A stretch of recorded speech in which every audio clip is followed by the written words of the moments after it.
Uh, Good evening once again to all the audience here and also the participants, viewers who are watching this live. Thank you, Major, for that inspiring talk. Welcome again to the day 2, talk 2 of Madras Day celebrations at the RK Convention Center by Madhuradvani. Now the speech Madras Beyond Known will be by TK Krishna Kumar, popularly known as KK in the heritage circles of Madras. As with Major, நம்ம கேகேக்கும் heritage சர்க்கிள்ஸில் particularly சென்னையில் இருக்கிற ஆடியன்ஸுக்கு he needs no introduction. He's one master navigator. Indian Columbus அப்படிங்கிற website is hugely popular. But for the audience who is watching this live, we'll read out a brief introduction. Born a Gujarati and brought up in Tamil Nadu, in the state of Tamil Nadu, TK Krishna Kumar, alias KK, says he fits nowhere. He is a man in search of an identity who looks for it everywhere. KK is not a scholar, not a mythologist, not a historian, not an archaeologist, not an architect. Nevertheless, out of his own interest, he explores all these subjects and keeps sharing his learning in the form of books and blogs. He has traveled to thousands of places and has written more than 1,700 travel articles in his blog, Indian Columbus, one of the award-winning and extremely popular heritage travel blogs in India. His blog is so popular that it's got more than 28 lakh visits so far. So we can imagine the popularity of his blog, Indian Columbus. KK has written a series of books on Valmiki Ramayana. I don't know how many of us know about this. He's written a series of books on Valmiki Ramayana. Yeah, so his ambition is to write about the Puranas and the epics in simple, easy to follow, easy to understand language, so that it reaches and benefits the broader audience. He has also written a few travel guides and temple guides. His books on temples cover every aspect, such as architecture, iconography, layout, legend, and history in detail. He has written short stories in Tamil and published the collection of his stories as a book. He's also an ardent fan of Cho Ramaswamy. He has a separate blog about Cho's films and his plays. You can visit his blog, so we can request him to share the blog link here. He also gives lectures on various subjects. Based on request, he also curates heritage walks to his close circle of friends. He has written and also acted in a few short videos promoting heritage. He has acted in a short film. He has written several book reviews. His blog was ranked as one of the best blogs in multiple forums. He and his blog were featured in many prominent newspapers numerous times. His blog can be found in the bibliography section of a few recently published books. He provides his subject matter expertise on water bodies to the award-winning author Erika Geiss. She compares him to Joel Pomeranz in her recent book titled Water Always Wins. He is featured throughout a particular chapter in the book. Sri Divakara Tanujaha, another Chennaiite, a heritage enthusiast and a poet, writes a poem about him in classical Tamil, which our friend KK considers as a great honor.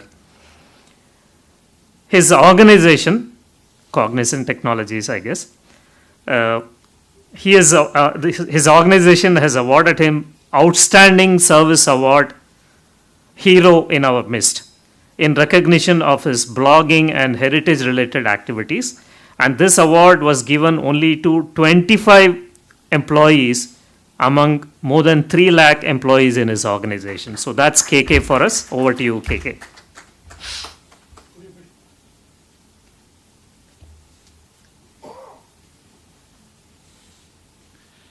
Thank you RV. அனைவருக்கும் வணக்கமும் சுதந்திர தின நல்வாழ்த்தும். Madras beyond known அந்த தலைப்பில் தான் நான் இப்போது பேச போகிறேன். என்ன பேச போகிறேன்னா, அடுத்த 1.25 மணி நேரத்தில் மெட்ராஸை பற்றி நாம் அவ்வளவா தெரிஞ்சிக்காத விஷயங்கள், கேள்விப்படாத விஷயங்கள், இது மெட்ராஸை சேர்ந்த இடங்களாக இருக்கலாம், இந்த ஊரை சேர்ந்த மனிதர்களாக இருக்கலாம், இல்லைன்னா இங்கே நடந்த சில நிகழ்வுகளாக இருக்கலாம், அல்லது அது எல்லாம் கலந்ததாகவும் இருக்கலாம். முக்கியமாக இது ஒரு விரிவுரை இல்லை. ஏதோ ஒரு 1-2 விஷயங்களை பற்றி எடுத்துக்கிட்டு அதை பற்றி விரிவாக அலசி ஆராய்ச்சி செய்வது என்னுடைய நோக்கம் இல்லை. மாறாக இந்த சென்னையை பற்றி பல விஷயங்களையும் எளிதாக சுருக்கமாக அறிமுகம் செய்ய போகிறேன். இப்போது நான் சொல்ல போகிற விஷயங்கள் உங்களுக்கு சுவாரஸ்யமாக இருக்கின்ற பட்சத்தில், நீங்கள் இதுவரைக்கும் அதை கேள்விப்பட்டதில்லை அப்படின்னு நினைக்கிற பட்சத்தில், இதை நீங்கள் தங்களுடைய சொந்த முயற்சியில் மேலும் படித்து ஆராய்ந்து அதை பற்றி தெரிஞ்சுக்கணுங்கிறது தான் என்னுடைய உரையாடலின் நோக்கமாக இருக்கும். இன்னொரு முக்கியமான விஷயத்தையும் நான் சொல்ல விருப்பப்படுறேன். இந்த உரையை ஆரம்பிக்கிறதுக்கு முன்னாடி, ஆங்கிலத்தில் ரேண்டம்னு சொல்லுவாங்க இல்லையா, அது மாதிரி என்னுடைய உரை சீரற்ற முறையில் இருக்கும். அதாவது 17ஆம் நூற்றாண்டில் நடந்த நிகழ்ச்சியை பற்றி முதல்ல சொல்லிவிட்டு அதுக்கப்புறம் 18, அதுக்கப்புறம் 19, அந்த மாதிரி கால வரிசையிலோ அல்லது வேறு எந்த வரிசையிலையோ சேர்க்க முடியாது. எனக்கு மனசில் என்னெல்லாம் தோணுதோ இந்த மெட்ராஸை பற்றி, அதை பற்றியெல்லாம் நான் பேச போகிறேன். அதனால் நான் ஒரு விஷயத்தை பற்றி பேசி முடித்த உடனே அடுத்ததாக இவன் இதை தான் பேச போகிறான் அப்படின்னு நீங்கள் கற்பனை பண்ணக்கூடாது, எதிர்பார்க்கக்கூடாது. எதிர்பார்த்தீங்கன்னா ஏமாந்து போவீங்க.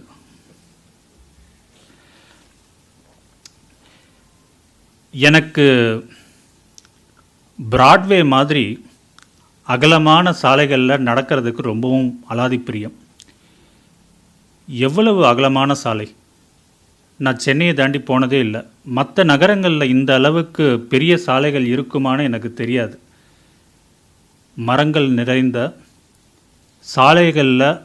சாலையில் அவ்வளவா வாகனங்கள் போகாத, காலார நடந்து போகிறதுக்கு பிராட்வே மாதிரி சிறந்த சாலை ஏதாவது சென்னையில் இருக்குமான்னு எனக்கு தெரியாது. அப்படி தான் அது ஒரு கோடைக்காலம் சாயங்கால நேரம். நான் காலார காற்று வாங்கிட்டு போயிட்டே இருந்தேன். திடீர்னு எதிர்பாராத விதமாக பெருசாக மழை பெய்ய ஆரம்பிச்சிது. பிராட்வேயில் ஒதுங்கிறதுக்கு இடம் கிடையாது. ஒரு கடைக்கு முன்னாடி மழைக்கு பயந்துக்கிட்டு நான் ஒதுங்கி நின்னேன். எனக்கு பக்கத்தில் அதே மாதிரி ஒரு 4-5 பேர் ஒதுங்கி நின்னாங்க. அப்போது நான் நட்ட நடு வீதியில் ஒரு அதிசயமான விஷயத்தை பார்த்தேன். ஒருத்தர் மழைக்கு பயந்து ஒதுங்காமல் நனைஞ்சிக்கிட்டே இருந்தார். நனைஞ்சிக்கிட்டு இருந்தது மட்டும் போதாதுன்னு அவர் வானத்தை பார்த்து மேலே பார்த்துக்கிட்டே இருந்தார். எனக்கு ஒன்றுமே புரியல. யார் அந்த ஆசாமி? ரொம்ப வித்தியாசமாக இருக்காரே. அவருடைய நடவடிக்கையும் வித்தியாசமாக இருந்தது, அவருடைய உடையும் வித்தியாசமாக இருந்தது. கோட்டு போட்டுட்டு இருந்தார். சென்னையில் கோடை காலத்தில் ஒன்று வெள்ளைக்காரன் கோட்டு போடுவோம், இல்லைன்னா வழக்கறிஞர்கள் கோட்டு போடுவாங்க. இவரை பார்த்தா அந்த மாதிரியும் இல்லை. தலையில் வேற முண்டாசு கட்டிகிட்டு இருந்தார். சர்தார்ஜியாக இருப்பாரோ அப்படின்னு நினச்சா தாடியும் இல்லை. யாருன்னே தெரியல. ஆனால் அவர் மேலே எனக்கு ஒரு பரிதாபம் ஏற்பட்டது. எதுக்கு பாவம் மழையில் நினைறாருன்னு. அப்போ தான் என் பக்கத்தில் ஒதுங்கி என்னை மாதிரி மழைக்கு பயந்து ஒதுங்கின ஒரு ஆசாமி சொன்னார், ஓ அவரா? ஐயர் எப்போவுமே அப்படி தான் வித்தியாசமாக இருப்பார் அப்படின்னு. அந்த ஆசாமியோட பேர் வேறு எனக்கு தெரியாது. ஆனால் அவர் மேலே பரிதாபம் இருந்தது. அதனால் சத்தம் போட்டு கூப்பிட்டேன், ஐயரே ஏன் மழையில் நினைறேல், இங்கே வாரும் அப்படின்னு. சத்தம் போட்டது தான் தாமதம். அவர் வானத்தை பார்த்துட்டு இருந்தவர் தலையை என் பக்கமாக திருப்பி பார்க்க ஆரம்பித்தார். அத்தோடு பார்த்ததோடு நிறுத்தியிருக்கலாம். அதிலே எனக்கு கொலையெல்லாம் நடுங்கி போயிடுச்சு. அவருடைய கண்கள் சிறந்திருந்தன. அவருடைய கண்கள்லேருந்து தீப்பொறி கிளம்பி என்னை சுட்டுடுமோ சாம்பலாக்கிடுமோங்கிற மாதிரி எனக்கு ஒரு பயம் ஏற்பட்டுடுச்சு. யார் இவர்? ருத்ரனா, காலபைரவனா, அக்னிதேவனின் அவதாரமா அல்லது மகாகாளியின் ஆணுருவமா? என்ன ஒரு கம்பீரம்! அப்படி பார்த்ததோடு நிறுத்தியிருக்கலாம். ஆனால் அந்த மனுஷனுக்கு இரக்கம் கிடையாது. அடே மூடா, வாயை மூடு அப்படின்னு என்னை பார்த்து திட்டினார். அவர் மூடன்னு என்னை திட்டினதில் எனக்கு வருத்தமே கிடையாது. ஏன்னா நான் செஞ்சது தப்பு தான். ஐயரே அப்படின்னு ஜாதி பேரை சொல்லி கூப்பிட்டது தப்பு தான். அது மட்டும் இல்லாமல் மழையில் நனையிறது இயற்கையான விஷயம். அதுக்கு பயந்துக்கிட்டு எங்கேயோ போய் ஒதுங்கி நிற்கிறது முட்டாள்தனமான மூடத்தனமான விஷயம்தான். இந்த மாதிரி 2 மூடத்தனமான விஷயங்களை செஞ்ச என்ன அவர் மூடா என்று அழைத்ததில் எனக்கு வருத்தம் இல்லை. ஆனால் 2 தப்பு பண்ணியிருக்கேன். ஒரே ஒரு தடவை மட்டும் கூப்பிட்டாரே மூடன்னு, அதில் தான் எனக்கு வருத்தம். யார் அவர்? திறம்பாட வந்த மறவன், புதிய அறம்பாட வந்த அறிஞன், நாட்டில் படரும் ஜாதிப்படைக்கு மருந்து, மண்டும் மதங்கள் அண்டா நெருப்பவன், அயலார் எதிர்ப்பு கணையா விளக்கவன், அவன்தான் மகாகவி ஸ்ரீ சுப்பிரமணிய பாரதியார். சரி, இந்த மகாகவி ஸ்ரீ சுப்பிரமணிய பாரதியார் உங்கள் எல்லாருக்குமே தெரிஞ்சவர் தான். அவரை பற்றி நான் எதுக்கு இங்கே சொல்கிறேன் அப்படிங்கிறதுக்கு ஒரு முக்கியமான விஷயம் இருக்குது. இது நடந்த இடம் பிராட்வேன்னு நான் சொன்னேன் இல்லையா? இந்த மேப்பில் நீங்கள் பார்த்தீங்கன்னா இது பாரிமுனை பகுதியில் இருக்கிற சில தெருக்கள். மகாகவி சுப்பிரமணிய பாரதியார் எந்த ஊருக்கு சொந்தக்காரர்? எட்டையாபுரத்து கவிஞன் அப்படின்னு பெருமையாக சொல்கிறாங்க. பாண்டிச்சேரிக்காரர்கள் எங்கள் ஊர்க்காரர்னு பெருமையாக சொல்கிறாங்க. கடையத்தை சேர்ந்தவங்க கூட அவர் வாழ்ந்த காலத்தில் அவரை மதிக்காதவங்க எங்கள் ஊர் மாப்பிள்ளைன்னு இப்போ சொல்ல ஆரம்பிச்சிருக்காங்க. ஒரு 3 மாதம் ஏதோ ஒரு பள்ளிக்கூடத்தில் வேலை பார்த்ததுனால அந்த மதுரையில் அவருடைய சிலையெல்லாம் வச்சுருக்காங்க. திருநெல்வேலியில் ஏதோ ஒரு பள்ளிக்கூடத்தில் படித்தாராம். அதனால் அந்த பள்ளிக்கூடத்தில் சிலை, அவருடைய படம், மரியாதை, அந்த மாதிரி நிறைய இருக்குது. ஆனால் ஏன் இந்த சென்னையே எடுத்துக்கிட்டிங்கன்னா திருவல்லிக்கேணியில் அவருக்கு மணிமண்டபம்லாம் இருக்குது, அவருடைய இல்லம்லாம் இருக்குது. அவர் ஜார்ஜ் டவுன் பகுதி, பாரிமுனை பகுதியில் கிட்டத்தட்ட 3.5 வருடங்கள் இருந்திருக்கார். அந்த பகுதியில் அவருக்கு மணிமண்டபம் கிடையாது, எந்த நூலகத்துக்கும் அவருடைய பெயர் கிடையாது, அவருக்கு அவருடைய புகைப்படமோ சிலையோ எதுவுமே கிடையாது. அதெல்லாம் தேவையில்லை. குறைந்தபட்சம் அந்த பகுதியில் இருக்கிற மக்களுக்கு ஒரு பெருமிதமாவது இருக்கணும். இந்த மாமனிதன் வாழ்ந்த இடம் இது, அங்கே தான் நாம் நடந்து போகிறோம், வாழ்ந்துட்டு இருக்கோங்கிற மாதிரியான பெருமிதமாவது இருக்கணும். அந்த பெருமிதம் அங்கே இருக்கக்கூடிய யாருக்குமே இல்லை என்பது தான் என்னுடைய கவலை. அந்த கவலையின் நோக்கமாக, அந்த கவலையோடைய பொருட்டாக தான் இந்த உரையாடலின் முதல் பகுதி. அவர் மதுரையில் சில காலம் ஆசிரியராக ஒரு பள்ளிக்கூடத்தில் வேலை பார்த்ததுக்கப்புறம் சென்னைக்கு வரார். சுதேசமித்திரன் பத்திரிகையில் உதவி ஆசிரியராக சேர்றார். அப்போது அவர் தனியாக ஒரு ஒண்டு குடத்தினத்தில் தங்கியிருக்கிறார். அந்த இடம் லிங்கி செட்டி தெரு. அதன் பிறகு சில மாதங்களுக்கு பிறகு தம்முடைய துணைவியாரை சென்னைக்கு அழைத்து ஒரு ஒண்டு குடத்தினத்தில் தங்கியிருக்கிறார். அந்த தெரு தம்பு செட்டி தெரு. சுதேசமுத்திரன் பத்திரிகை காரியாலயம் இருந்த இடம் நாம் அரண்மனைக்காரன் தெருன்னு செல்லமாக கூப்பிடுவோமே, ஆர்மேனியன் தெரு. சுதேசமுத்திரன் பத்திரிகையோடு சேர்ந்து அவர் கிட்டத்தட்ட 3 பத்திரிகைகளில் ஒரே சமயத்தில் வேலை பார்த்து கொண்டிருந்தார். அதில் ஒரு முக்கியமான பத்திரிகை இந்தியா பத்திரிகையின் ஆசிரியராக அவர் இருக்கிறார். இந்தியா பத்திரிகை இருந்த இடம் பிராட்வே. ஸோ இந்த பாரிமுனை அல்லது ஜார்ஜ் டவுன்னு சொல்லக்கூடிய பகுதியில் பார்த்தீங்கன்னா அவருடைய கால் தடம் படாத தெருக்களே கிடையாதுன்னு சொல்லலாம். அந்த பகுதியில் அவர் இருந்த அந்த வாழ்க்கை எதற்காக முக்கியத்துவம் பெறுகிறதுன்னு நான் நினைக்கிறேன்னா, வெறும் கவிஞனாக இருந்த பாரதி ஒரு அரசியல்வாதியாக மாறியது இந்த பகுதியில் இருக்கும்போது தான். இந்த பகுதியில் இருக்கும்போது தான் இந்தியா பத்திரிகையில் அவர் அரசியல் எழுத ஆரம்பிக்கிறார். அரசியல்வாதிகளை கனல் போல் தாக்க ஆரம்பிக்கிறார். வெள்ளையர்களை இந்த அளவுக்கு அவரோ வேறு யாருமோ அந்த காலகட்டத்தில் தாக்கி எழுதியிருக்க மாட்டார். அந்த அளவுக்கு கடுமையாக தாக்குவது எல்லாம் இந்த பகுதியில் அவர் இருந்தபோது தான். இங்கே இருந்தபோது தான் சூரத் மாநாட்டுக்கு போகிறார். பல மிதவாதிகள், தீவிரவாதிகள், காங்கிரஸ்காரர்கள் எல்லாரோடும் அவருக்கு பழக்கம் ஏற்பட்டது பாரிமுனையில் இருக்கும்போது தான். கடற்கரையில் நடந்த கூட்டங்களுக்கு இவர் போனது, சில கூட்டங்களில் இவர் பேசியது, இன்னும் சில கூட்டங்களில் இவர் பாடியது எல்லாமே இந்த பாரிமுனை பகுதியில் இருந்தபோது நடந்தது தான். இன்னொன்று ஒரு முக்கியமான விஷயம், அந்த முன்னாடி நான் சொன்னேன் இல்லையா, மழை பெஞ்சிட்டு இருந்தது. அந்த நாளில் இன்னொரு விஷயத்தையும் நான் ஒன்று நடந்தது, அதை சொல்ல மறந்துட்டேன். அவர் என்னை மூடன்னு திட்டினதுக்கப்புறம் அவரை பார்த்து நான் பயந்துக்கிட்டு நின்றுட்டு இருக்கும்போது கொஞ்ச நேரத்தில் இன்னொரு ஆசாமியும் அவர் பக்கத்தில் ரொம்ப பணிவாக நின்று மழையில் நனைஞ்சிக்கிட்டே இருந்தார். அவரை பார்க்கும்போது இவருடைய சீடன் மாதிரி இருந்தது. அந்த முண்டாசு கட்டின ஆள் என்ன பண்ணார்னா, தன்னோட தலையில் இருந்த முண்டாசை எடுத்து இந்த ஆளுடைய தலையை துவட்ட ஆரம்பித்து ஒரு பாடல் திடீர்னு பாட ஆரம்பித்தார். பாரத சமுதாயம் வாழ்கவே அப்படிங்கிற பாட்டு. இவருடைய உடல் சரீரம் ரொம்ப ஒல்லியான சரீரம், ஆனால் கம்பீரமாக இருந்தது. அதே மாதிரி இவருடைய சாரீரம், குரல் வளம் ஒரு பாடகருக்கு உண்டான குரல் வளம் கிடையாது. ஆனாலும் அவர் பாடும்போது ஒரு உண்மைத்தன்மை வெளிப்பட்டது. இதயத்திலிருந்து பாடினார், உண்மையான வார்த்தைகள் வெளிப்பட்டன. அப்படி அவர் கம்பீரமாக பாடும்போது கலைவாணியே ஆணுரு கொண்டு பூமிக்கு பாடியதை போல இருந்தது. நாங்கள் எல்லாருமே அப்படியே பிரமிச்சு போயிட்டோம். அதற்கப்புறமாக தான் இவரை நான் கவனிக்க ஆரம்பித்தேன். இவர் பாரதியார் என்று தெரிந்தது.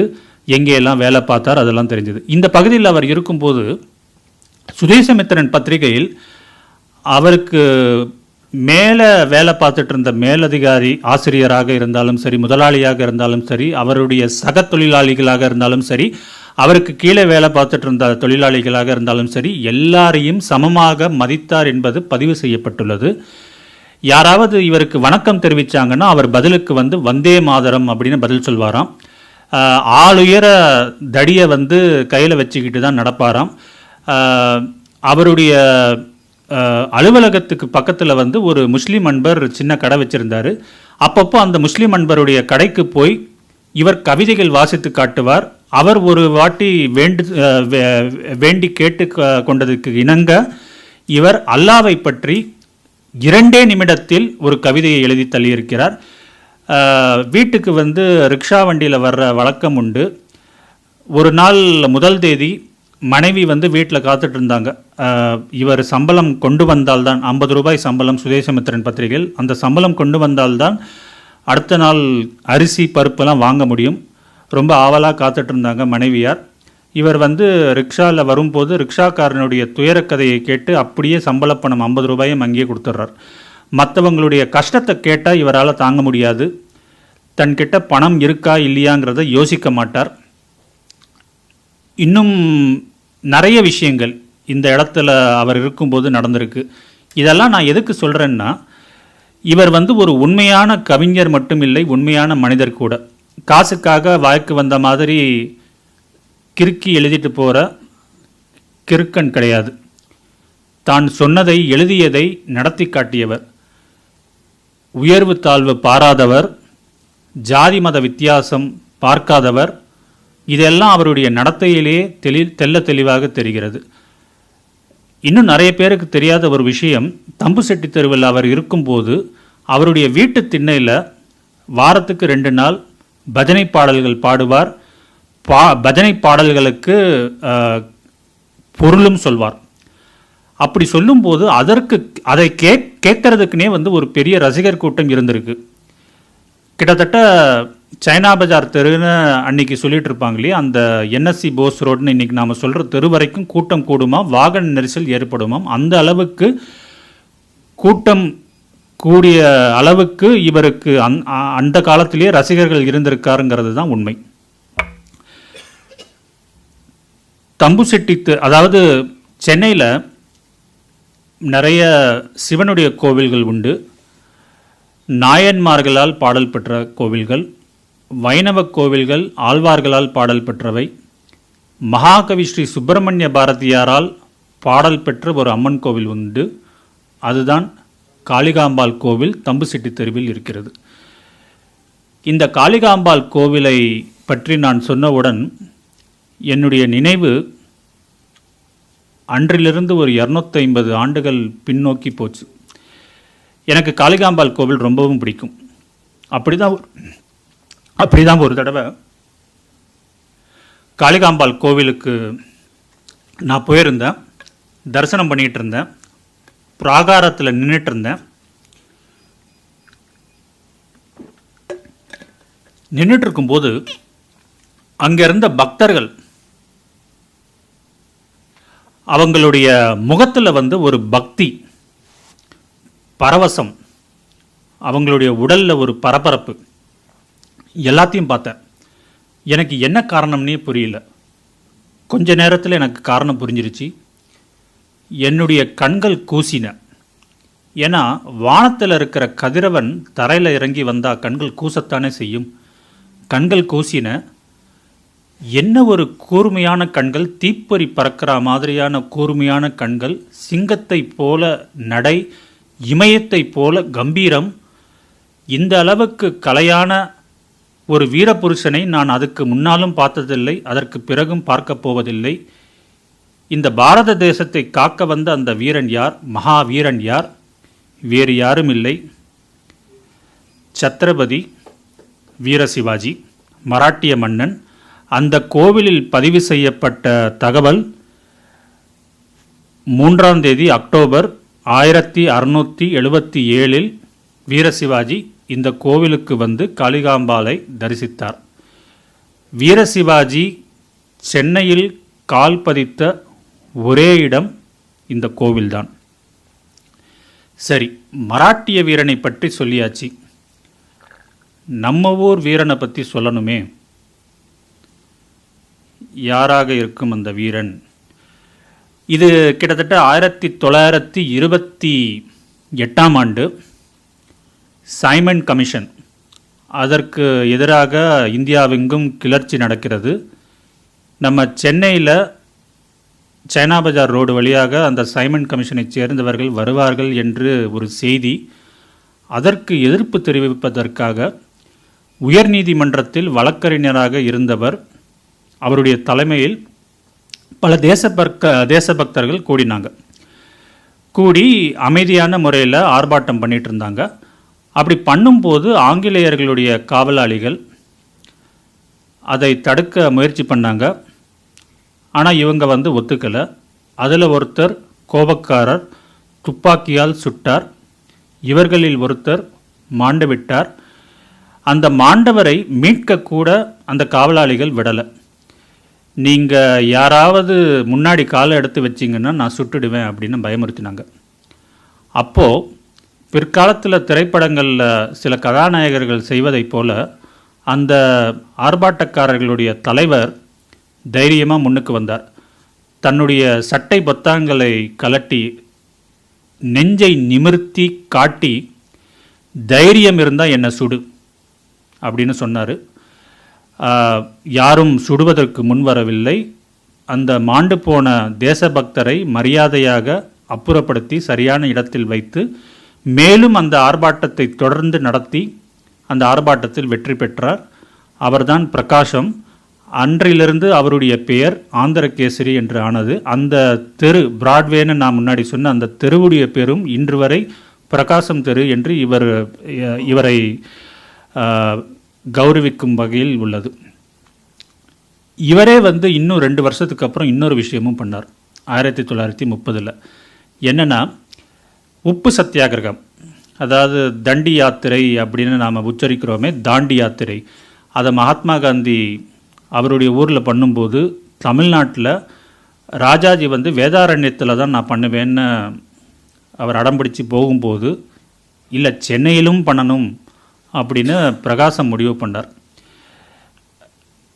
உண்மையில் சொல்ல போனோம்னா அந்த காலத்தில் வந்து எங்கெல்லாம் கடற்கரை இருந்ததோ அங்கெல்லாம் வந்து அந்தந்த உள்ளூர் தலைவர்கள் சின்ன சின்ன தேசபக்தர்களை சேர்த்து உப்பு சத்தியாகிரகம் பண்ணிட்டு தான் இருந்தாங்க. இன்றைக்கி நாம் கிழக்கு கடற்கரை சாலை, அதாவது ஈசிஆர் அப்படின்னு சொல்கிற இடங்கள்லேருந்து மயிலாப்பூர், திருவல்லிக்கேணி, இந்த மாதிரி நிறைய இடங்கள்லையும் வந்து உப்பு சத்தியாகிரகம் நடந்திருக்கு. பிரகாசம் தலைமையில் நடந்த உப்பு சத்தியாகிரகம் கிட்டத்தட்ட ஒரு 3-4 நாள் நடந்தது. முதல் நாள் ஒரு 500 பேர், அடுத்த நாள் நிறைய கூட்டம், அதற்கப்புறம் கிட்டத்தட்ட 10,000 பேர் கூடியிருக்காங்க.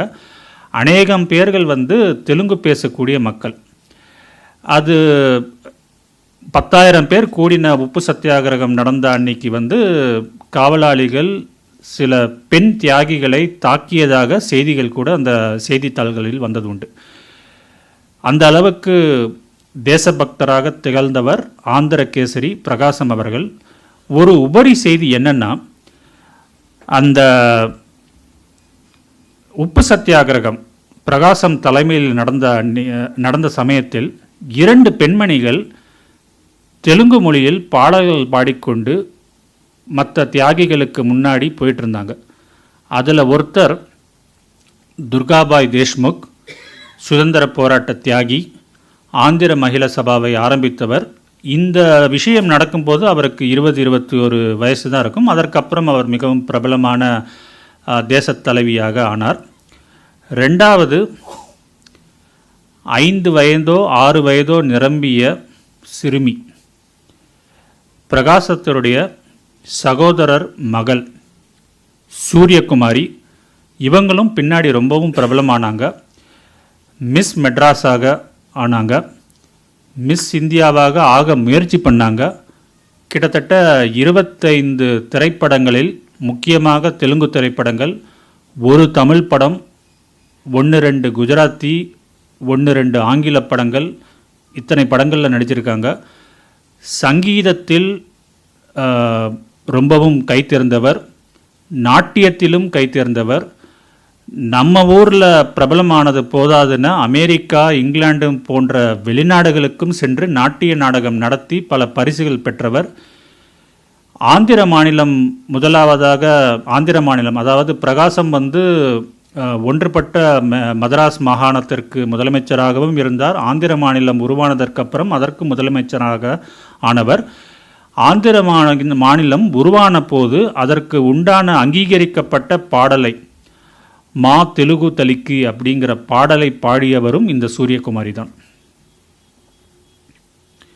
சரி, இந்த பிரகாசத்தை பற்றி நான் யோசிக்கும்போது, நம்ம ஊரில் அதாவது சென்னையில் இவர் அளவுக்கு வீரத்தை வெளிக்காட்டியவர்கள் யாராவது உண்டா அப்படின்னு நான் நினைக்கிறது உண்டு. உடனே எனக்கு பதில் கிடைக்கும், உண்டே. 2 வருடங்களில் அவருக்கு ஈடு இணையாக இன்னொருத்தரும் வீரத்தை காட்டினாரே அப்படிங்கிறது. அது யார் அப்படிங்கிறத பார்க்கலாம். இவர் யார்? மகாகவி ஸ்ரீ சுப்பிரமணிய பாரதியார். பாரதியார் அப்படின்னு சொன்ன உடனே நமக்கு நினைவுக்கு வந்து அவருடைய உருவம், மீசை, முண்டாசு, கைத்தடி, கோட்டு, அவருடைய உடை அலங்காரம் எல்லாமே ஞாபகம் வர்றதுக்கு காரணம் வந்து அவருடைய புகைப்படங்கள் கிடையாது, அவருடைய ஓவியம். அந்த ஓவியத்தை வரைஞ்சவர் கண்டிப்பாக கைத்தேர்ந்த ஓவியர் தான், அதில் சந்தேகமில்லை. அந்த கைத்தேர்ந்த ஓவியர் தலை சிறந்தவரா அல்லது இந்த சிற்பி தலை சிறந்தவரா? 2மே ஒருவர் தான். ஓவியருக்கு சிற்பத்தை ரசிக்க தெரியலாம், ஆனால் சிற்பத்தை வடிக்க தெரிந்தால் அவர் எவ்வளவு திறமைசாலியாக இருப்பார். இந்த சிலையை பாருங்கள், மகாத்மா காந்தியுடைய இந்த சிலை எவ்வளவு தத்ரூபமாக இருக்கிறது. இதை வடித்தவரும் இந்த ஓவியத்தை வரைந்தவரும் ஒரே ஆசாமிதான். அந்த மாமனிதர் இந்த 2உடன் நிறுத்தி கொள்ளவில்லை. மாபெரும் தேசபக்தர், மிகச்சிறந்த வீரர். அவருடைய பெயர் பாஷ்யம் ஐயங்கார் என்கிற ஆர்யா. இவர் என்ன பண்ணார் அப்படின்னா, 1930 காங்கிரஸ் வந்து ஒரு தீர்மானம் போடுது, 26 ஜனவரி தான் சுதந்திர தினமாக நாம் கொண்டாடணும் அப்படிங்கிற ஒரு தீர்மானம். கிட்டத்தட்ட 2 வருடம் கழித்து 1932 25 ஜனவரி சாயந்தரம் நேரம் இவர் என்ன பண்ணுறாருன்னா, காக்கி சட்டை, காக்கி கால் சட்டெல்லாம் மாட்டிக்கிட்டு ஜார்ஜ் டவுன் பகுதியில் ஒரு திரையரங்கில் சினிமா பார்க்க போகிறார். வெளியில் வரும்போது கிட்டத்தட்ட 12-12:30 மணி. சினிமா பார்த்துட்டு வெளியில் வந்த போலீஸ்காரர்களுடன் கலந்து இவரும் கோட்டைக்கு போய்டுறார். கோட்டைக்கு போய் யாருக்குமே தெரியாமல் கிட்டத்தட்ட 148 அடி உயர கொடிக்கம்பத்தில் கொஞ்சம் கொஞ்சமாக ஏறி அதிகாலை 3 மணிக்கு பிரிட்டிஷார்களுடைய கொடியை இறக்கி நம்முடைய தேசக்கொடியை ஏற்றுகிறார். ஏற்றிட்டு இறங்கி வந்துடுறார். ஆனால் பிரிட்டிஷ் காவலாளிகளால் அந்த கொடியை இறக்க முடியவில்லை. அதுக்கு கிட்டத்தட்ட 4-5 மணி நேரம் ஆகுது. அதுக்குள்ளே மக்கள்லாம் கூடி நமது தேசிய கொடிக்கு மரியாதை செலுத்துகின்றனர். சுவாரஸ்யமாக அன்னைக்கு தான் ஆர்யாவுடைய பிறந்த நாளும் கூட.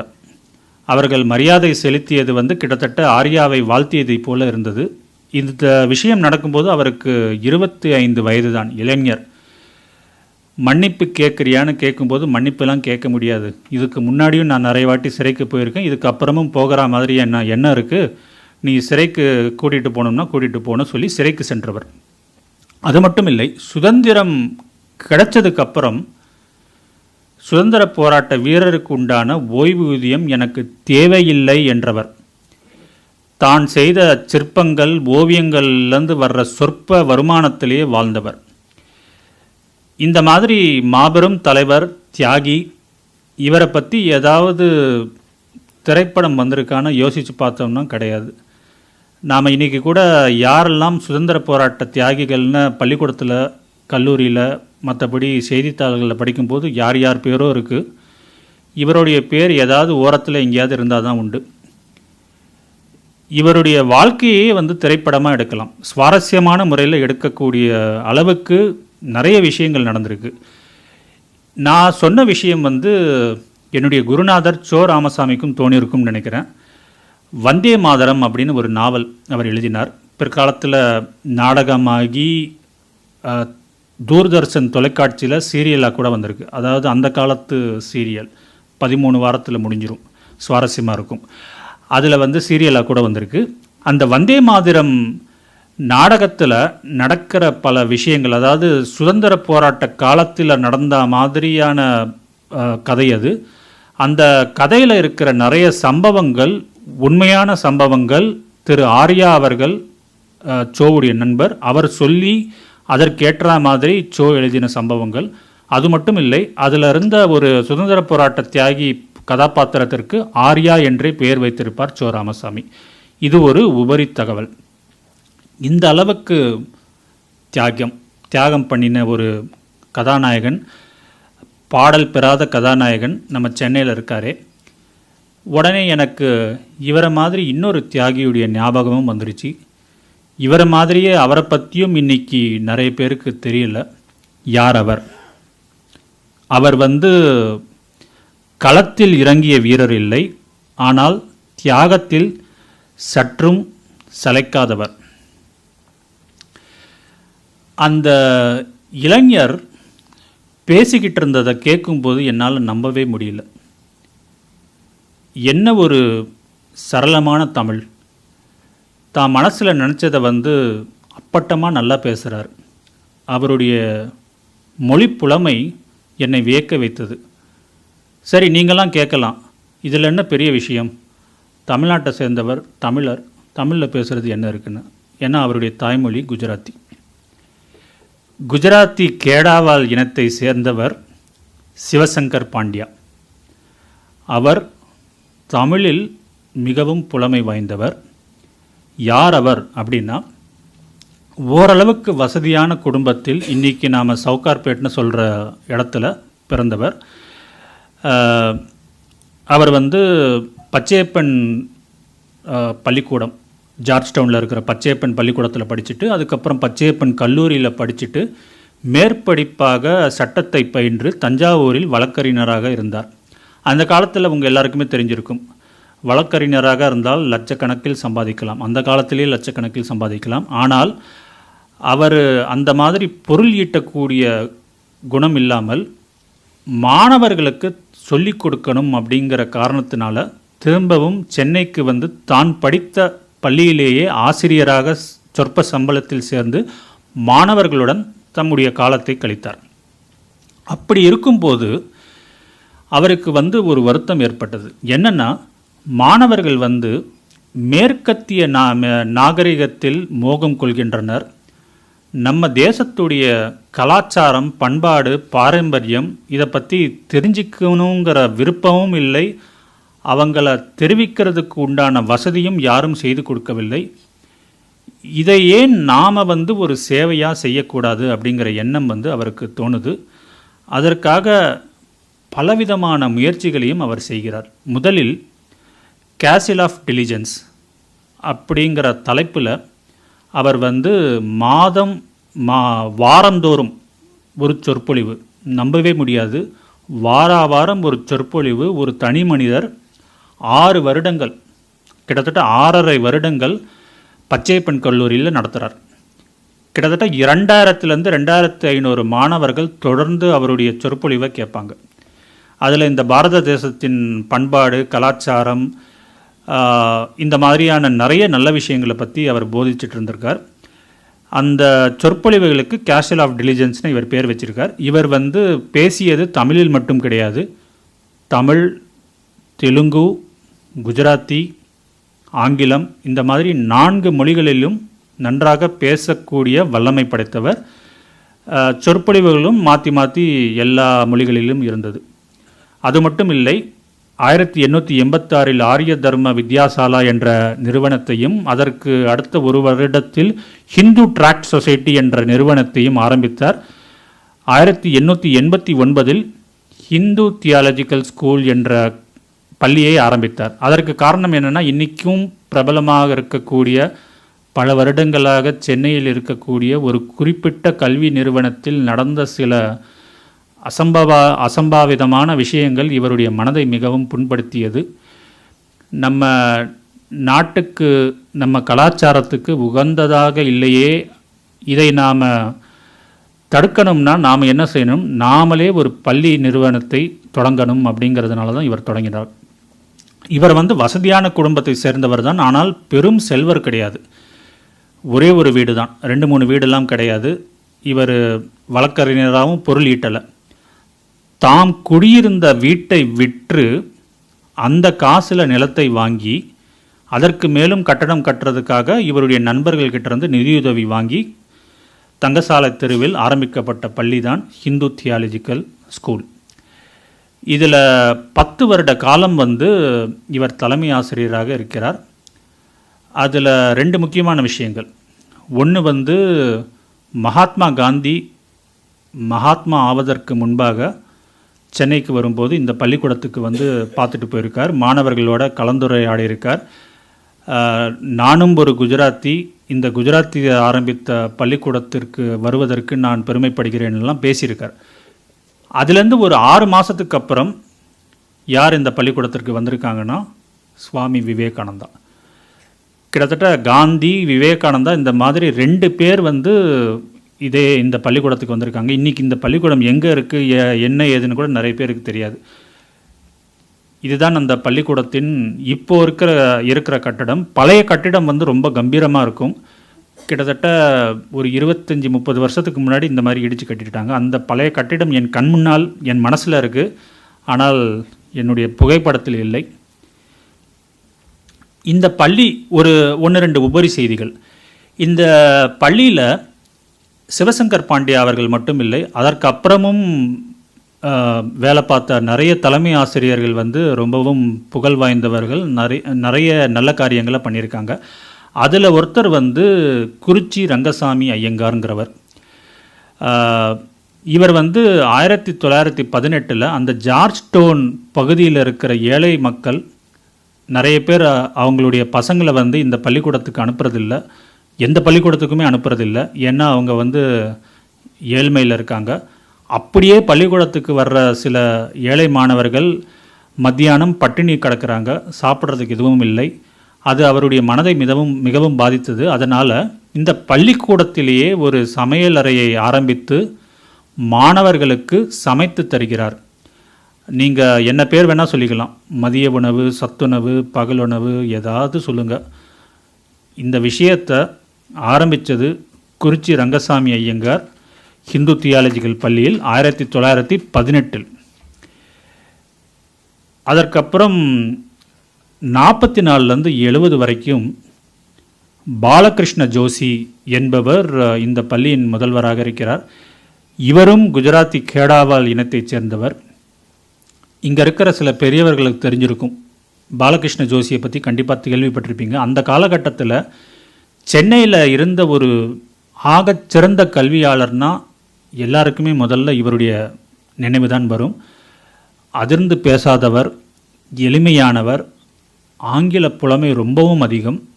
இவரும் தன்னுடைய காலத்தில் நிறைய நல்ல காரியங்கள் பண்ணியிருக்கார். அதில் ஒன்று குறிப்பிட்டு சொல்லணும்னா, அதே பகுதியில் இருக்கிற ஒரு செருப்பு தைக்கும் தொழிலாளியுடைய மகனை இவர் கவனிக்கிறார். ரொம்ப அறிவு கூர்மையாக இருக்குது.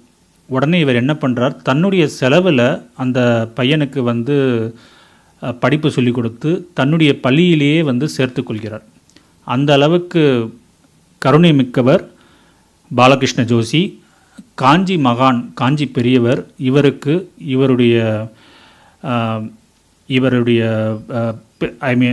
இவருடைய நல்ல காரியங்களை கௌரவிக்கும் விதமாக குலபதி என்ற பட்டத்தை இவருக்கு வழங்கினார். அதனால்தான் குலபதி பாலகிருஷ்ண ஜோஷி என்று இவரை நாம் அழைக்கிறோம்.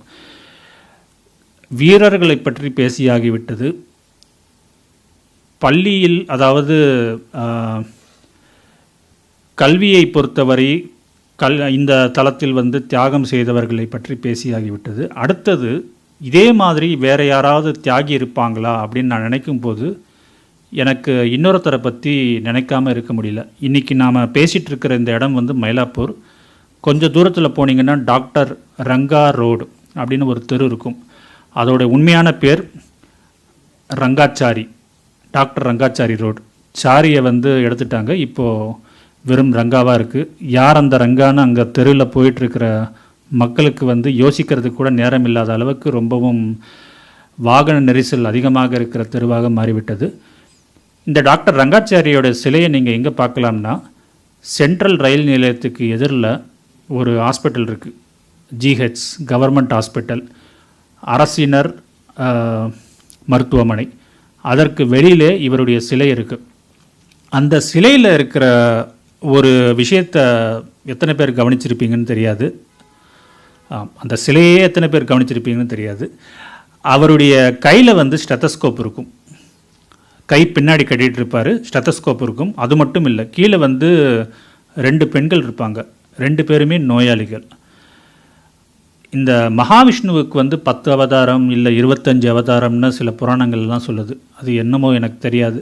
ஆனால் கடவுள் மருத்துவம் பார்க்கறதுக்குன்னே ஒரு அவதாரம் எடுத்திருந்தார்னா அது டாக்டர் ரங்காச்சாரி தான். ஒரு 24 மணி நேரத்தில் 15லேருந்து 16 மணி நேரம் மருத்துவம் பார்ப்பதிலேயே செலவழித்தவர். இவர் சாப்பிட்றதே எப்படின்னா, ஒரு நோயாளிகிட்டேருந்து இன்னொரு நோயாளியோடைய வீட்டுக்கு போகும்போது அவர் காரில் போவார், சொகுசான கார். அந்த சொகுசு என்னென்னா, இவருக்கு அந்த நேரத்தில் ஒரு 5 நிமிஷத்துக்குள்ளே சாப்பிட்றது மட்டும்தான் இவருடைய சொகுசு.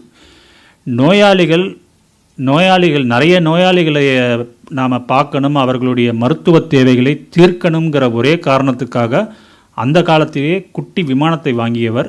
அதனால் ஃப்ளையிங் டாக்டர், அதாவது பறக்கும் மருத்துவர்னு இவருக்கு ஒரு பேர் கூட உண்டு. இவர் மருத்துவர். அந்த காலத்தில் சென்னையில் இவருக்கு ஈடு இணையான மருத்துவர் யாருமே கிடையாதுன்னு சொல்லுவாங்க. வெறும் மருத்துவர் மட்டும் இல்லை, இவர் மகப்பேறு மருத்துவரும் கூட, கைனகாலஜிஸ்ட். அந்த காலகட்டத்தில் இவருக்கு ஈடு இணையான மகப்பேறு மருத்துவரும் வேறு யாரும் கிடையாதுன்னு சொல்லிப்பாங்க. அது மட்டும் இல்லை, 3வதாக இவர் ஒரு சிறந்த அறுவை சிகிச்சை நிபுணர். அதுலேயும் இவர்தான் முதலிடம். அந்த அளவுக்கு ஏழைகளிடம் காசே வாங்க மாட்டார், பணம் இருப்பவர்களிடமும் அதிகமாகலாம் வாங்க மாட்டார். இவருடைய சேவை மருத்துவ சேவை மட்டும்தான். மருத்துவம் செய்வதற்காகவே பிறந்தவர் அப்படிங்கிற எண்ணம் தான். கடைசி காலகட்டத்தில் கூட ஒரு விஷக்காய்ச்சல் வரும்போது கொஞ்சமும் பயப்படாமல் மக்களிடையே புகுந்து மருத்துவம் பார்த்து கடைசியாக அந்த விஷக்காய்ச்சலாலேயே தாக்கப்பட்டு மடிந்து போன தியாகிதான் இந்த த லெஜெண்டரி டாக்டர். இந்த மருத்துவரை பற்றி சொல்லும்போது, மருத்துவம் படிக்கணும்னு ஆர்வத்தோடு இருந்து ஆனால் மருத்துவம் படிக்க முடியாமல் போன, சென்னையை தன்னுடைய வாழ்விடமாக கொண்ட ஒரு பெண்மணியை பற்றி சொல்லணும்னு நினைக்கிறேன். கிருபாபாய் மராட்டிய தேசத்தில் பிறந்தவர். சின்ன வயசில் இவர் பிறக்கும்போது மராட்டிய பிராமண குடும்பத்தில் பிறந்தவர். ஒரு காலகட்டத்துக்கு அப்புறம் இவங்க குடும்பத்தோட கிறிஸ்துவ மதத்திற்கு மாறிடுறாங்க. சில அசம்பாவிதங்களால் இவருடைய தந்தை, சகோதரர் 2 பேருமே மடிந்து போக, அங்கே இருக்கிற தேவாலயம் இவரை இங்கிலாந்துக்கு அனுப்ப முயற்சி பண்ணுது. ஆனால் இங்கிலாந்துக்கு இவரால் போக முடியவில்லை. ஏன்னால் இவருடைய உடல்நிலை சில பாதிப்பு. அதனால் அப்போது அவங்க என்ன முடிவு பண்ணுறாங்கன்னா, சென்னைக்கு போய் நான் மருத்துவத்தை படிக்கலாம் அப்படிங்கிற முடிவோடு அவர் சென்னைக்கு வருகிறார். 1878 மருத்துவக் கல்லூரியில் சேர்கிறார். துரதிர்ஷ்டவசமாக அவருடைய உடல்நிலை பாதிப்பால் மருத்துவ படிப்பிலிருந்து பாதியிலேயே நின்று விடுகிறார். அவங்க மட்டும் படித்து முடிச்சிருந்தாங்கன்னா, இந்தியாவிலேயே மேற்கத்திய மருத்துவம் படித்த முதல் இந்திய பெண்மணி, அதாவது இந்திய கல்லூரியில் மேற்கத்திய மருத்துவம் படித்த முதல் இந்திய பெண்மணியாக இவர் இருந்திருப்பார். துரதிர்ஷ்டவசமாக அப்படி ஆகவில்லை. ஆனாலும் தம்முடைய முயற்சியை கைவிடாமல் இவர் என்ன பண்ணார்னா, இந்தியாவிலேயே ஆங்கிலத்தில் நவீனம் எழுதிய முதல் பெண்மணியாக மாறினார். Saguna story of Christian life என்ற நாவலை 1887 Kamala a story of Hindu wife என்ற நாவலை 1894 எழுதினார். என்னதான் உடல் பாதிப்புக்கு உட்பட்டாலும் தம்முடைய முயற்சியை கைவிடாதவர் என்பதில் சற்றும் எல்லளவும் சந்தேகமில்லை. அவரை நினைக்கிறேன். அந்த மாதிரி முயற்சியை கைவிடாத ஆள் வேறு யாராவது இருக்காங்களே. கிட்டத்தட்ட 1300 வருடங்களுக்கு முன்னால் உங்கள் எல்லாருக்குமே திருநீர்மலை தெரிஞ்சிருக்கும். நீங்கள் தரிசனம் பண்ணியிருப்பீங்க, பண்ணாமல் இருந்தால் கூட பேரையாவது கண்டிப்பாக கேட்டிருப்பீங்க. சென்னையில் இருந்தால் திருநீர்மலை. நின்றான், இருந்தான், நடந்தான், கிடந்தான், அது போதாதுன்னு ரகுராமன் வேறு. கிட்டத்தட்ட 5 வெவ்வேறு உருவங்களில் பெருமாள் சேவை சாதிக்கிற ஒரு திவ்ய தேசம் திருநீர்மலை. மலைக்கு மேலேயும் ஒரு கோவில், கீழேயும் ஒரு கோவில். திருநீர்மலை இருந்துட்டு போட்டும், திருநீர்மலையை பார்க்கணும்னு ஆசைப்பட்ட திருமங்கை ஆழ்வார் வந்தோமா, பார்த்தோமா, போனோமான்னு பண்ண முடியல. இப்போ நாமெல்லாம் சில கோவில்களுக்கு போனோம்னா ஒரு நாள் நீண்ட வரிசை, இல்லைன்னா 1 மணி நேரம் நீண்ட வரிசை கூட நம்மளால் நிற்கிறதுக்கு முடியலை. அங்கே ஒரு 500 ரூபாவோ 1000 ரூபாவோ கொடுத்துட்டு உடனே சாமியை பார்த்துட்டு போயிடலாம்னு தான் நம்ம மனசுலலாம் தோணுது. இவர் எத்தனை நாள் அந்த திருநீர்மலை ஆண்டவனை பார்க்குறதுக்காக காத்திருந்தார்னு தெரியுமா உங்களுக்கு? 6 மாத காலம். ஏன்னா மலையை சுற்றி தண்ணி வடிகிறதுக்காக காத்துட்டே இருந்தார். இப்போ இருக்கிற மாதிரியான வசதிகள்லாம் அந்த காலத்தில் கிடையாது. தண்ணீர் வடிஞ்சாதான் இவர் நடந்து போய் அந்த மலையில் இருக்கிற பகவானை தரிசிக்க முடியும். 6 மாத காலம் காத்திருந்தார். 6 மாத காலம் காத்திருந்ததுனால தான் என்னமோ 19 பாசுரங்கள் பெருமாள் மேலே இவர் பாடியிருக்கார் திருநீர்மலையில். மீதி ஒரே ஒரு பாசுரத்தை தான் இன்னொரு ஆழ்வார் பாடியிருக்கார். அந்த திருமங்கை ஆழ்வார் 6 மாதங்கள் தங்கிய இடம் சென்னையில் இருக்குது. திருமங்கை ஆழ்வார் மலை அப்படிங்கிற இடம். அதை யாருமே பார்த்துருக்க மாட்டீங்க. பார்க்கணும்னு ஆசையாக இருந்தாலும் தனியாக போகாதீங்க. இவன் தானே சொன்னேன்னு நாளைக்கு என்ன திட்டாதீங்க. கூட்டத்தோடு போய் பாருங்கள். யாருமே இல்லாத குவாரி பாறையெல்லாம் இடிக்கிற மாதிரியான ஒரு இடத்துல திருமங்கை ஆழ்வார் மலைன்னு இருக்குது. அங்கே திருமங்கை ஆழ்வாருக்கு சின்ன கோவிலும் இருக்குது. அந்த மலையிலேருந்து அவர் திருநீர்மலையை எப்படி பார்த்துருப்பார் அப்படிங்கிறத என்னுடைய கேமரா கண்களால் பிடித்துள்ளேன். இந்த அளவுக்கு தான் அவர் பார்த்துருப்பார். அந்த காலத்தில் கோபுரமும் கிடையாது. சரி, ரொம்பவும் தேசபக்தி, தியாகம் அப்படின்னு பேசிகிட்டே போகிறேன். எல்லாருக்குமே பிடிச்ச ஒரு விஷயத்தை பற்றி பேசலாம். சினிமா, திரையரங்கு. சென்னையில் திரையரங்குக்கு குறைச்சலே கிடையாது. ஆனால் முதல் ஏசி தியேட்டர், அதாவது குளிர்சாதனம் ஊட்டப்பட்ட திரையரங்கம் எது? யாருக்காவது தெரியுமா? இப்போ இருக்கிற நிறைய தியேட்டர்களை பற்றி நீங்கள் நினைப்பீங்க. மயிலாப்பூர், திருவல்லிக்கேணி, மவுண்ட் ரோட் இந்த மாதிரி இடங்கள் தான் உங்களுக்கு சென்னைன்னு மனசில் படும். ஆனால் எனக்கு வந்து ஜார்ஜ் டவுன் தான். எனக்குன்னு இல்லை, உண்மையிலே அதுதானே சென்னை. பிராட்வேயில் ஒரு சந்து, டேவிட்சன் தெரு அப்படிங்கிற மாதிரி ஒரு சந்து.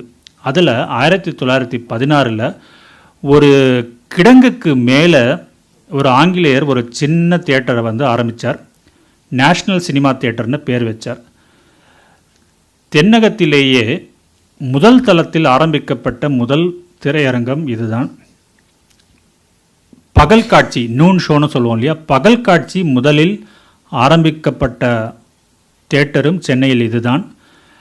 இந்த தியேட்டருக்கு என்னமோ தலையெழுத்து வந்து பேர் வந்து மாறிக்கிட்டே இருக்கும். யாரெல்லாம் விலை கொடுத்து வாங்குறாங்களோ அவங்க வந்து அவங்களுடைய பேரை வச்சுருவாங்க. நேஷ்னல் தியேட்டர்னு இருந்தது. அதற்கப்புறம் எம்பையர் சினிமான்னு ஆச்சு. ஜெகன்மோகன கோபாலகிருஷ்ணா அப்படின்னு ரொம்ப பெரிய பேரோட இந்த தியேட்டர் கொஞ்ச நாள் இருந்தது. எப்படி கூப்பிட்ருப்பாங்கன்னு தெரியல. 35 மினர்வான்னு ஆச்சு. அதுவே கிட்டத்தட்ட 80 வருடங்கள் வந்து தொடர்ந்து இருந்தது மினர்வா தியேட்டர்னு. கடைசியாக 2007 பாட்ஷா அப்படிங்கிற ஒரு விநியோகஸ்தர் இந்த தியேட்டரை வாங்கின உடனே பாட்ஷா தியேட்டர்னு மாறிப்போச்சு.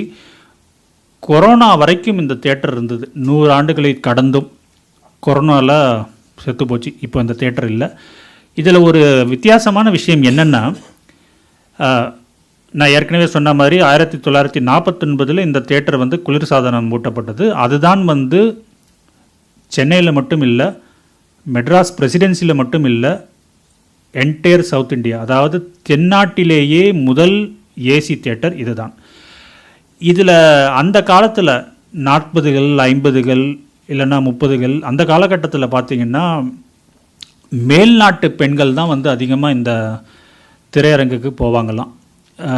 இல்லைன்னா செல்வத்தில் மேல்தட்டு மக்களாக இருந்த சில இந்திய பெண்மணிகள், நவநாகரிக பெண்மணிகள், அந்த மாதிரியான பெண்கள் அதிகமாக போகக்கூடிய சினிமா தியேட்டராக இது இருந்திருக்குங்கிறத இன்றைக்கி நம்மளால் நம்ப முடியல. 80கள் 90கள் 2000 அந்த ஆண்டுகளெல்லாம் பார்த்திங்கன்னா கூலி தொழிலாளிகள், ரிக்ஷாக்காரர்கள் அவங்க தான் இந்த தியேட்டருக்கு நிறைய போவாங்க. மனோகரா படத்தை வந்து இந்த தியேட்டரில் திரையிட்டு தான் சர்டிஃபிகேட் கொடுத்தாங்க. சிவாஜி கணேசன் யாருக்குமே தெரியாமல் இந்த தியேட்டரில் வந்து தான் நடித்த படத்தை, பராசக்தி படத்தைன்னு நினைக்கிறேன், பார்த்துட்டு போனதாக சொல்லுவாங்க. கருணாநிதி முதல்வர், அன்றைய பிற்காலத்தில் முதல்வராக ஆன கலைஞர் கருணாநிதி தான் எழுதிய படங்களுடைய வசனத்தை கேட்கும் பொருட்டு மக்களிடையே, ரசிகர்களிடையே எப்படி வரவேற்பு இருக்குங்கிறத கேட்கும் பொருட்டு அடிக்கடி இந்த தியேட்டருக்கு போய் மனோகரா, பராசக்தி இந்த மாதிரி படங்களை எல்லாம் பார்த்ததாக கூட சொல்லுவாங்க. அந்த அளவுக்கு பெருமையான திரையரங்கம் இன்றைக்கி யாருமே தெரியாமல் இல்லாமலே போயிடுச்சு. டேப் ரோட்ஸ் இதுதான் வந்து அந்த திரையரங்கம் ஏசி தியேட்டராக மாறினதுக்கப்புறம் வெளியான முதல் திரைப்படம். சரி, அதாவது இந்த காலம் வந்து எப்படி ஒரு விஷயத்தை மாற்றுதுன்னு பாருங்கள். ஒரு காலத்தில் வந்து ஜேன்னு இருந்த திரையரங்கம், ஆங்கிலேயர்கள் அடிக்கடி போன ஒரு திரையரங்கம், சில காலத்துக்கு அப்புறம் பேரே தெரியாமல் கூலி தொழிலாளிகள் அந்த மாதிரி ஆட்கள் மட்டும் பார்க்கக்கூடிய சாதாரண திரையரங்கமாக மாறிடுச்சு. காலம் எதை வேணால் எப்படி வேணால் மாற்றும். இது ஒன்றும் பெரிய அதிசயம் இல்லை. இப்போ நான் சொல்ல போகிற விஷயம் ரொம்ப பெரிய அதிசயம். வெறும் மணல் மேடு, வெறும் மணல், ஒரு கட்டடமும் கிடையாது, ஒரு அடையாளமும் கிடையாது. இது ஒரு காலத்தில் ஜேன்னு இருந்த இடம், மெட்ராஸோடைய லேண்ட்மார்க்னு ஆங்கிலத்தில் சொல்லலாம். சென்னையில் இப்படி ஒரு இடம் இருக்கா அப்படின்னு யாருமே கேட்க மாட்டாங்க. இந்த இடத்துக்கு பக்கத்தில் தான் என்னுடைய வீடு இருக்குது, அங்கேருந்து 1 கிலோமீட்டர் போனேன்னா அந்த இடம் இருக்குதுன்னு தான் சொல்லுவாங்க. ஒத்தவாடை, ஒற்றைவாடை. அந்த ஒத்தவாடை கொட்டகை தான் தமிழகத்தின் முதல் நிரந்தர நாடக கொட்டகை, நாடக அரங்கம், நாடக கொட்டகை. கேஆர் ராமசாமிலேருந்து விகே ராமசாமி வரைக்கும், டிஆர் ராமச்சந்திரன்லேருந்து எம்ஜி ராமச்சந்திரன் வரைக்கும், ஏன் தியாகராஜ பாகவதர், என்எஸ் கிருஷ்ணன், எம்ஆர் ராதா, இங்கே நாடகம் போடாத ஆட்களே கிடையாது. ஈவே ராமசாமி பெரியாரானது இந்த இடத்தில்தான். இந்த இடத்துல நடந்ததாக ஒரு வதந்தி கூட உண்டு, குற்றச்சாட்டு. வதந்தின்னு எடுத்துக்கலாம், இல்லைன்னா குற்றச்சாட்டுன்னு எடுத்துக்கலாம். லக்ஷ்மிகாந்தன் கொலை வழக்கில் சதி ஆலோசனை இந்த இடத்தில்தான் நடந்தது அப்படிங்கிற மாதிரியான ஒரு குற்றச்சாட்டு கூட உண்டு. இந்த மாதிரி நிறைய வரலாறு, கதைகள், வதந்திகள் எக்கச்சக்கமாக இருந்த இடம்தான் ஒற்றைவாடை. இந்த சிறுவனாக இருந்த எம்ஜி ராமச்சந்தர் இந்த கொட்டகைக்கு பக்கத்தில் தான் வாழ்ந்துட்டு இருந்தார். அப்போல்லாம் ஏக்கத்தோடு பார்ப்பாராம், எப்போவாவது நம்முடைய நாடகமும் இந்த கொட்டகையில் நடக்குமா அப்படின்னு.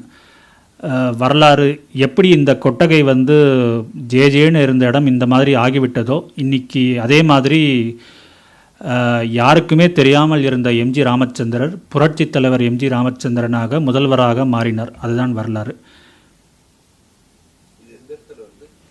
இது வந்து வால்டாக்ஸ் ரோட்டில் ப்ளூ ஸ்டார் ஹோட்டல்னு ஒரு ஹோட்டல் இருக்குது. அந்த ஹோட்டலுக்கு எதிரில் இருக்கும், யாருக்குமே தெரியாது. சரி, கட்டடமாக இருந்த இடம் மண்மேடாச்சு. ஒரு மண்மேடுன்னு சொல்ல முடியாது, ஒரு வெறும் இடம். அது வந்து எப்படி கட்டடங்களாக முளைத்தது அப்படிங்கிறதுக்கு இன்னொரு உதாரணத்தையும் காட்டுறேன். Peoples park. ட்ரெவலியன்கிற கவர்னர் வந்து 1859 திட்டமிட்டு இவ்வளவு இடம் சும்மா இருக்கே, இதை வந்து ஒரு பூங்காவாக அமைக்கலாமேன்னு அமைச்சது. இது எங்கே இருந்ததுன்னா, இன்றைக்கி சென்ட்ரல் ரயில் நிலையம் இருக்குது இல்லையா, அதுக்கு பக்கத்தில் ரிப்பன் பில்டிங், இந்த மாதிரி நிறைய இடங்கள் இருக்குது. அந்த ரிப்பன் பில்டிங், அதுக்கு பக்கத்தில் இருக்கிற விக்டோரியா ஹால், அதற்கு அருகே இருந்த மூர் மார்க்கெட், இப்போ இருக்கிற எலக்ட்ரிக் ட்ரெயின் ரயில்வே ஸ்டேஷன், இது எல்லாம் ஒரு காலத்தில் பீப்புள்ஸ் பார்க்காக இருந்தது. அந்த காலத்தில் வருடம் மலர் கண்காட்சியெலாம் நடத்தியிருக்காங்க. கிட்டத்தட்ட 16 குளங்கள், ரொம்ப பெரிய இடம், கிட்டத்தட்ட ஒரு ஊரே இருக்கிற மாதிரியான ஒரு இடத்தை வந்து அந்த காலத்தில் அமைச்சிருக்காங்க பீப்புள்ஸ் பார்க்குன்னு. ஒரு காலத்தில் வந்து மிருகக்காட்சி சாலை கூட அங்கே தான் இருந்தது. வண்டலூருக்கு போகிறதுக்கு முன்னாடி வரைக்கும் அங்கே தான் இருந்தது. 1800களிலேயே வந்து ஒரு பெரிய தீ விபத்துலாம் நடந்திருக்கு, மூர் மார்க்கெட் தீ விபத்துக்கு முன்னாடி. இந்த மாதிரி நிறைய விஷயம் இருக்குது. கொஞ்சம் கொஞ்சமாக அந்த இடம் வந்து கபலீகரம் செய்யப்பட்டு, தனியார்னு இல்லை, அரசே கபலீகரம் செய்து அதில் நிறைய கட்டடங்கள் வர, இப்போ மிச்சம் இருக்கிறது வந்து மை லேடிஸ் கார்டன் அப்படிங்கிற ஒரு இடமும் ட்ரெவலியனுடைய நினைவு சின்னமும் தான். அந்த நினைவு சின்னம் வந்து ரிப்பன் பில்டிங்கில் ஒரு ஓரத்தில் இருக்கும். அந்த முதல் படத்தில் இருக்கு இல்லையா, அதுதான். ரெண்டாவது படத்தில் இருக்கிறது வந்து அசோக் பில்லர். சென்னையில் வந்து அசோக் பில்லர் எங்கே இருக்குன்னா எல்லாருமே சொல்வீங்க அசோக் நகரில் இருக்குன்னா. இன்னொன்று வந்து இந்த பார்க்கில் இருக்குது. இந்த பார்க்கில் பார்த்தீங்கன்னா மை லேடிஸ் கார்டன் இப்போவும் இருக்குது. அதில் ஒரே ஒரு சின்ன குளம் மட்டும்தான் இருக்குது. 16 குளங்களில் ஒன்று தான் மிச்சம்னு நினைக்கிறேன்.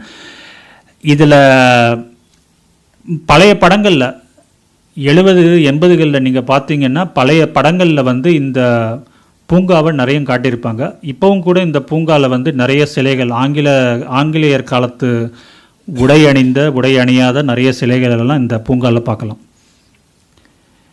சரி, இது வந்து எப்படி காலம் வந்து ஒரு கட்டடத்தின் இல்லைன்னா ஒரு இடத்தினுடைய அடையாளத்தை மாற்றிடுறதுங்கிறதுக்கு சில உதாரணங்கள் பார்த்தேன்.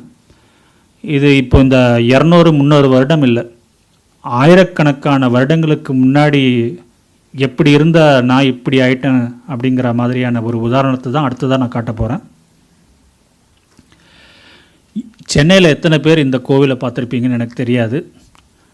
கஜப்பிருஷ்ட விமானம் இருக்கக்கூடிய கோவில், தூங்கானை மட அமைப்பில் அமைக்கப்பட்ட, முதலில் பல்லவர்களால் அமைக்கப்பட்டு அதற்கு பிறகு சோழர்களால் கற்கோவிலாக மாற்றப்பட்ட இந்த கோவில் பராந்தக சோழ சதுர்வேதி மங்கலம் அப்படிங்கிற இடம். அந்த இடத்துல ஒரு கோவில். அந்த கோவிலுக்கு பேர் என்ன? செம்பியன் மாதேவி ஈஸ்வரம். செம்பியன் மாதேவி எல்லாருக்குமே தெரிஞ்சிருக்கும். அவ்வளவா வரலாறு தெரியாதவங்களுக்கு கூட பொன்னியின் செல்வன் படத்தில் ஒரு காட்சியில் யாரோ வருவாங்களே, அவங்க தானே தெரிஞ்சிருக்கும். அந்த செம்பியன் மாதேவியை பற்றி நான் சொல்ல வேண்டிய அவசியம் இல்லை, நிறைய பேருக்கு தெரிஞ்சிருக்கும். தஞ்சாவூர், கும்பகோணம்லாம் போனீங்கன்னா ஏகப்பட்ட கோவில்களில் கைங்கரியம் பண்ணவங்க. அதாவது அரசனுக்கு அரசியாகவோ இல்லைன்னா ராஜமாதாவோ அப்படி இருக்கிறவங்கெல்லாம் வந்து மிஞ்சி மிஞ்சி போனால் என்ன பண்ணுவாங்க, நாட்டியத்தை பார்ப்பாங்க, இல்லைன்னா கோவில்களுக்கு போவாங்க, அதோடு நிறுத்திப்பாங்க. ஆனால் தம்முடைய சொத்து முழுவதையும் கோவில் அறப்பணிகளுக்காகவே செலவழித்தவர். இவங்களை பற்றி நிறைய சொல்லிகிட்டே போகலாம். அவங்களுடைய பெயரில் ஒரு கோவில் சென்னையில் இருக்குது. எங்கே இருக்குது?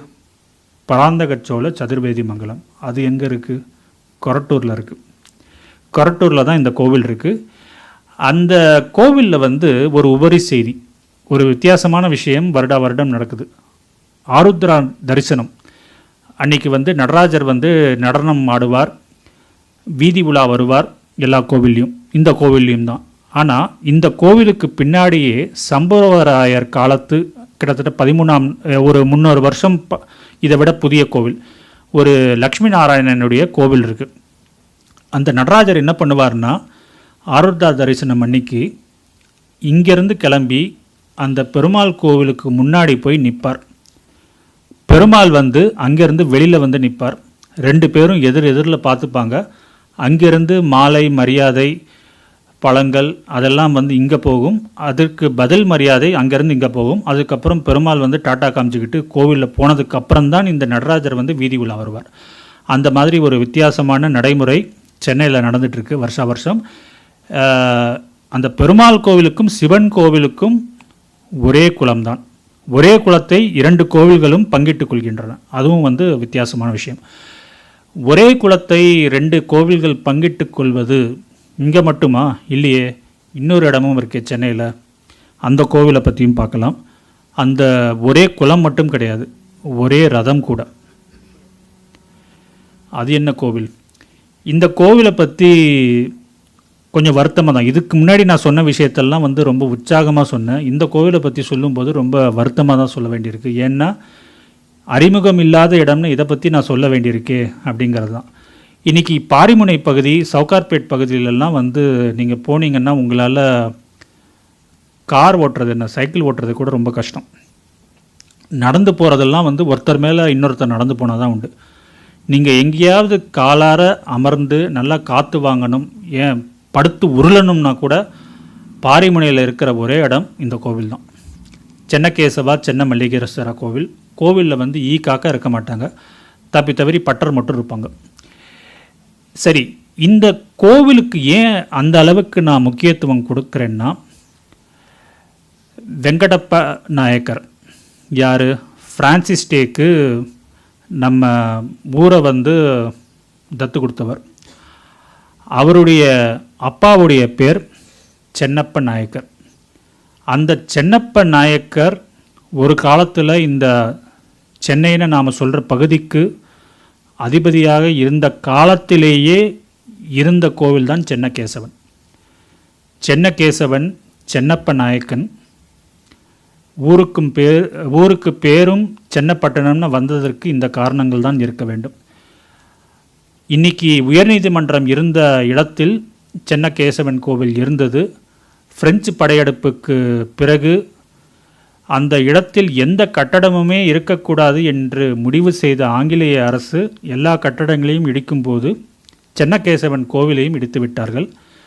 அப்படி இடித்த உடனே வந்து மக்கள்கிட்ட ஒரு கோபம் இருந்தது. மக்களை சமாதானப்படுத்துறதுக்காக மணலி முத்துகிருஷ்ண முதலியார் என்ற ஒரு துபாஷி கிட்ட ஓரளவுக்கு பணம் கொடுத்து மிச்ச பணத்தை நீயே போட்டுக்கோ, மக்கள்கிட்ட கேட்டு வாங்கிக்கோன்னு சொல்லி ஒரு இடத்தையும் ஒதுக்கினாங்க. அந்த இடத்துல மணலி முத்துகிருஷ்ண முதலியார் சென்னகேசவன் கோவிலை மட்டும் கட்டாமல் பக்கத்திலேயே சிவனுக்கும் ஒரு கோவில் கட்டினார். இதுதான் இப்போது சென்னையில் என்ன கோவில்கள் பிரபலம்னு கேட்டால் நாம் கபாலீஸ்வரரையும் பார்த்தசாரதியும் சொல்வோம். ஆனால் உண்மையான சென்னையின் நியாயமான கோவில்கள்னால் சென்னை மல்லீஸ்வரர், சென்னகேசவர் தான். அதுதான் உண்மை. சரி, இத்தனை விஷயத்தை பேசுகிறியே, நீ யார் அப்படின்னு என்னை பார்த்து நீங்கள் கேட்கலாம். என்னுடைய நிறம் கருப்பு, மொழி தமிழ், தெலுங்குவும் தெரியும். அன்றைக்கி அந்த காலத்து ஆர்மேனியர்கள்லேருந்து இந்த காலத்து ராஜஸ்தானியர்கள் வரைக்கும் அவங்க பண்ணுற வியாபார நுணுக்கங்களை நன்றாக அறிந்து வைத்துள்ளேன். ஆங்கிலேய நாகரிகத்தில் எனக்கு நாட்டம் உண்டு. ஃப்ரெஞ்சும் ஓரளவுக்கு தெரியும். என்னுடைய இடத்துல எங்கேயுமே இல்லாத விசேஷம் என்னென்னா 3 ஆறுகள் ஓடுகின்றன. எனக்கு நிறைய பேர் மதராசப்பட்டினம், மாதரசன்பட்டினம், சென்னப்பட்டினம், சென்னை, மெட்ராஸ் இந்த மாதிரி ஏகப்பட்ட பேர்கள் எனக்கு. ஆனால் எனக்கு பிடிச்ச பேர் என்னமோ இன்றைக்கி நிறைய பேர் கூப்பிட்றதில்ல. மெட்ராஸ் அதுதான் எனக்கு பிடிச்ச பேர். நான் தான் மெட்ராஸ். இதுவரைக்கும் உங்கள் கூட பேசினது மெட்ராஸ். நன்றி, வணக்கம்.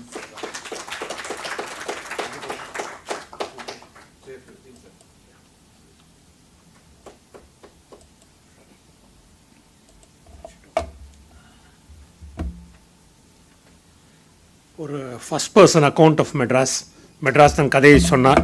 பட் இப்படி இப்போ பார்த்தோம்னா this can go on and on forever. Krishnakumar மாதிரி நிறையா பேரும் மெட்ராஸ் மாதிரி தங்களை பார்த்துக்கினாங்கன்னா அவங்க ஏரியாவை பற்றி பேச முடியும். சச்சா ஒரு town full of stories, more than it geography. இங்கே இந்த ஸ்டோரிஸ் இருக்குல்ல, அவங்க வருஷன். இப்போ இவர் சொன்னது பாரதியார் ஒரு வருஷன். கொஞ்ச நாளைக்கு மேலே பாரதியார் லாஸ்ட் டேஸ் நம்ம பேசணும், அது வேறு மாதிரி இருந்துச்சு. So different versions of the same stories இருக்கலாம். But this city has encompassed a lot of stories, gives a scope for a lot more stories. சினிமாவோ நாடகமோ இங்கே த்ரைவ் ஆகிறது ஒரு சாதாரண விஷயம் இல்லை. People love stories here, the city love stories here. இன்றைக்கி வந்து ஒரு some of the stories we already know. But அவரோட ஆஸ்பெக்டில் அவரோட ஒரு மழலை தமிழ் தான் சொல்லணும். கிருஷ்ணகுமார் பேசுகிற ஒரு மழலை தமிழ் மாதிரி தான் இருக்கும். அதில் வந்து he explain to us. Thanks a lot. ரொம்ப we went back in time along with you. Thanks a lot and good night.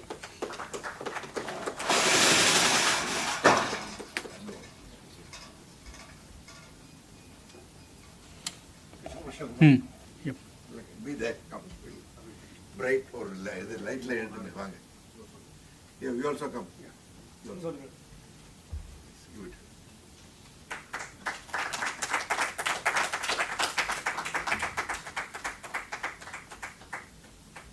தம்பி நீ எடுக்கிறியா? எடுத்துட்டியா? ஒரு செகண்ட். கேமரா